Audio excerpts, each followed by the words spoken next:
it doesn't really seem like proportionality have been the main priority of Netanyahu, if we can say it that way, as of yet. So Absolutely. I still lean towards that Israel will do something. I think there's a lot of pressure within the government to do a slight retaliatory attack. Could be.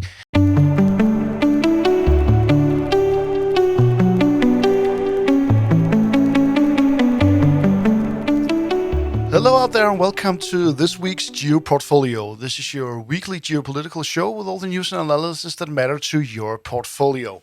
My name is Mikkel Rosenvold and I'm a partner here at Steno Research. We offer macro research across the board, including geopolitics.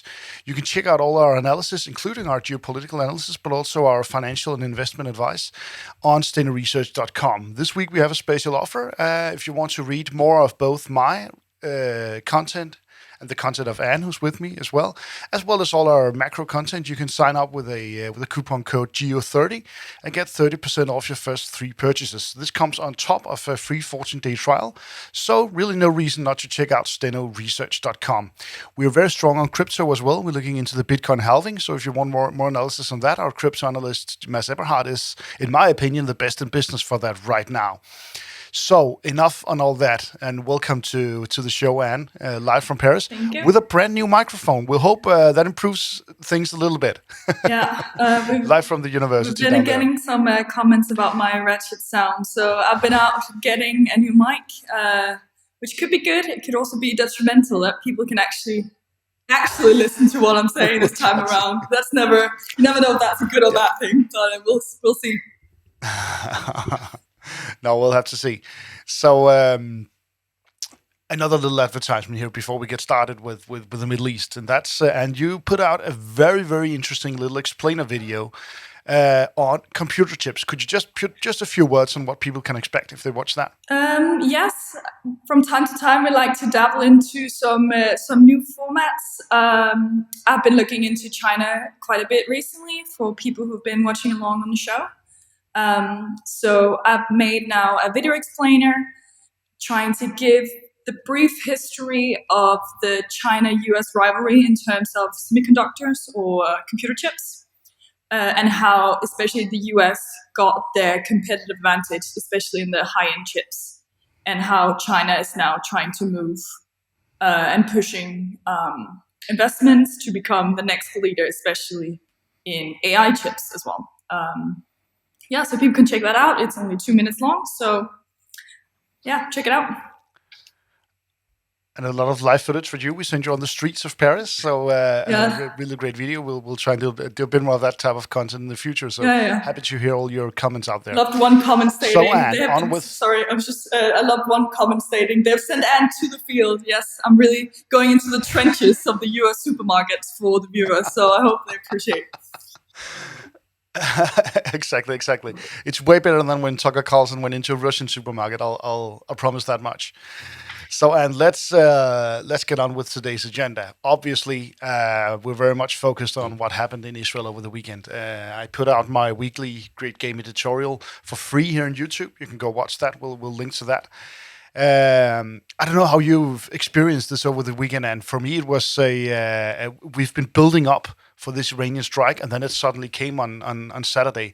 Were you awake when the news started ticking in? Did you see it on Sunday morning, or how did you experience this? Probably in the morning, and then briefly after, I read your brilliant coverage with I guess maybe a deliberately kind of provoking headline that it's an easier response than people could have expected. I know you already did a YouTube video about that, but maybe you can explain for our viewers briefly what you meant by that as well.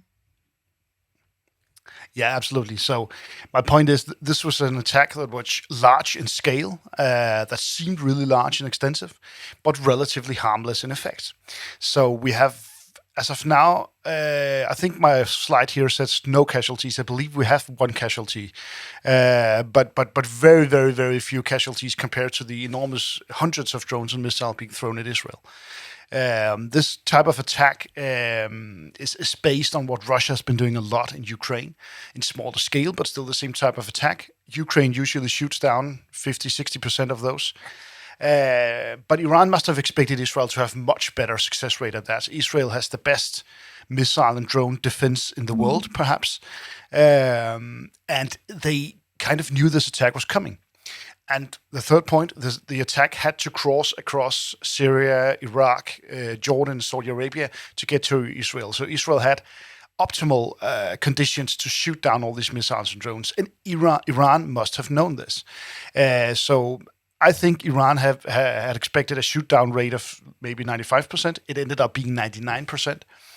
So in my view, this was an attack not designed to fail, but designed to seem large, but be relatively harmless. That's also the message the US got out of this. The White House very clearly stated that Israel should take the win and let this be that. And the Israelis are clearly, we're recording this on Thursday, are clearly in a dilemma right now as whether they will strike back at Iran or not. Yes, and it doesn't really pretty seem much like the effect I think Iran wanted. it doesn't really seem like proportionality have been the main priority of Netanyahu, if we can say it that way, as of yet. So absolutely. I still lean towards that Israel will do something. I think there's a lot of pressure within the government to do a slight retaliatory attack. Could be a missile strike or a sabotage attack on an Iranian missile or drone factory, perhaps something like that. But no attacks against civilian centers or major military targets, in my opinion.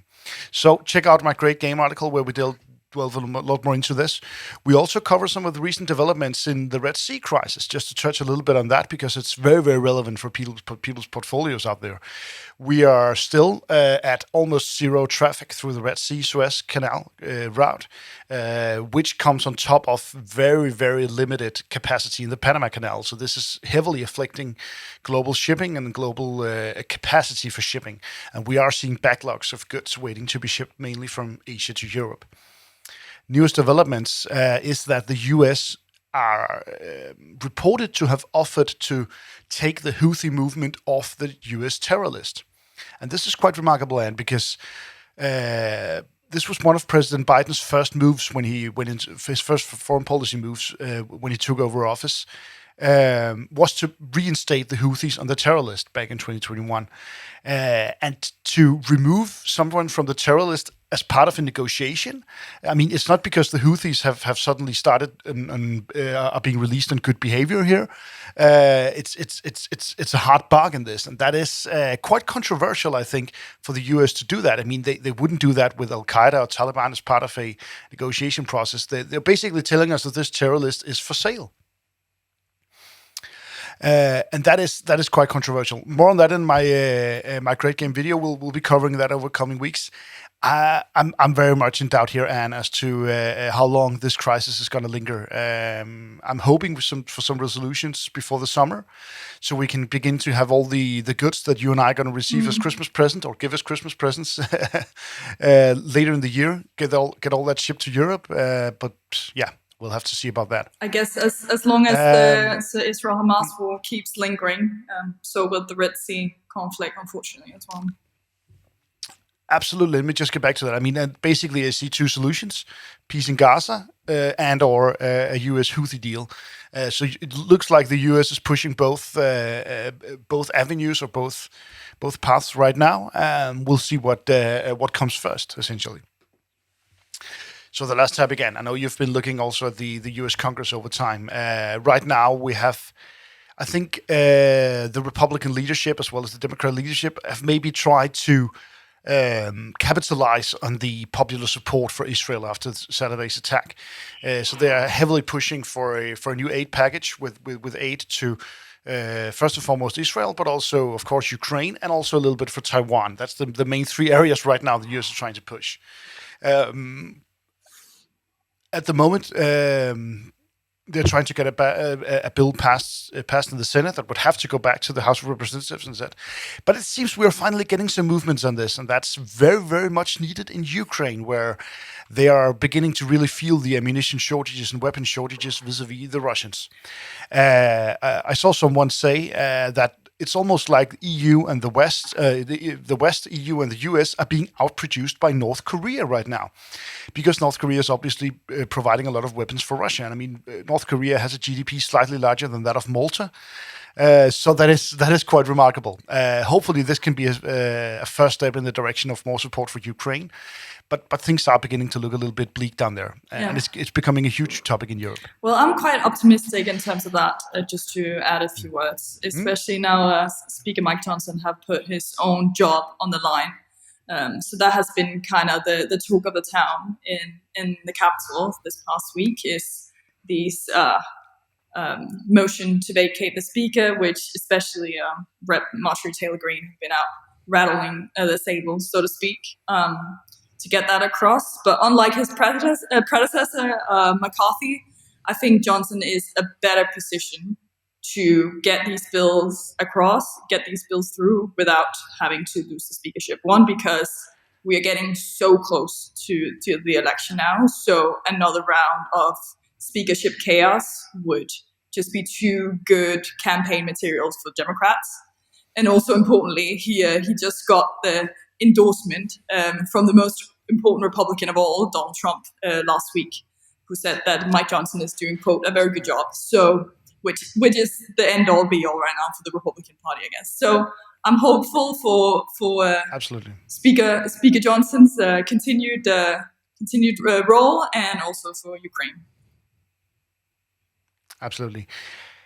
Speaking of Trump, one thing I heard that rattled me a little bit was he was doing a campaign event. I'm not sure where it was. Doesn't really matter. I think it was in Pennsylvania, perhaps. And the crowd behind him started chanting a new, I don't know if you heard this, Anne, a new nickname for Joe Biden. We know he's been called Sleeping Joe, China Joe, all that. Now they're calling him Genocide Joe, which is quite remarkable, because this shows, and Donald Trump was, in my analysis, he's really leaning on which approach to take to this, because on one hand he is, as you say, very much following the line of Mike Johnson. He wants to support Israel. On the other hand, the grassroots beneath him are perhaps much less pro-Israel than the Republican Party itself. So Donald Trump had to oh yeah, you're not wrong, and he's done a lot of things wrong. And Joe Biden, I mean, much of the Trump support base is turning anti-Israel, in my opinion. So that is another sign that Israel is wearing down its support in the West. I don't think Trump is going to use the word Genocide Joe, even though it sounds really well. Sounds really good. I was about to say, it's a development to notice. Sorry, I was about to say that the nickname Genocide Joe is not really that new. It originates from progressive lefts, the Democrats. It's obviously for very, very different reasons, of being fueled by pro-Palestinian sentiment, I guess. But yeah, it's an interesting observation for sure. Yeah, and it's starting to spill over into the Trump voter base, basically. Anyway, we'll touch much more upon that next week. We'll maybe dip our toes a little bit into the Indian election. We're not expecting any surprises there. Most likely a sweeping win for Prime Minister Modi, but we'll get back to that next week. In the meantime, check out our coverage on Iran-Israel, and check out Anne's great video on the chips war, and follow all our other content on stenerresearch.com. Thanks a lot for watching. We'll be back next week.